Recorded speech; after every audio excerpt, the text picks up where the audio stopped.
कहाँ से लेके आए थे इसको? होटल में था छमिया के साथ, आधे से ही उठा लाया साले। बताओ हम तो हाई पढ़ल ससुर जी अनपढ़ आपकी डॉक्टर मांगीला जहिया वाटर देवे ले टमाटर। हर एक हवा के झोंका झरोखा ना होला, हर एक हवा के झोंका झरोखा ना होला।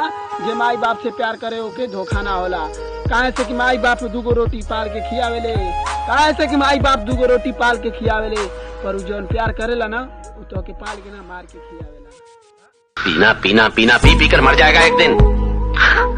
जीना चाहता भी कौन है बाप जी? मरा नहीं, इसलिए छे जा रहा हूँ, पिए जा रहा हूँ। मैं जा रहा हूँ। अरे जा, मुझे किसी की जरूरत नहीं है।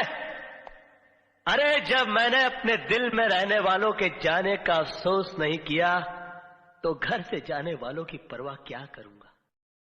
पानी देवे आए के चल कोई खे है, तोनी को कमारी आने बोल नहीं खे है। कैसे बताई बात सखिया रे, पिया का प्यार कैसे बताई बात सखिया रे, पिया का अरे तू हाँ हम इतर बाप के घर ना आज भीतरिया घुसल जाता रही। हमार पति देव के तो घर। हाँ पति दे नौरंगिया से शादी कर लिस्का रे। छी, ओ वो कैसे क्या शादी करी? तेरी दोस्ती अगर बिकी तेरी दोस्ती तो पहले खरीदार हम होंगे।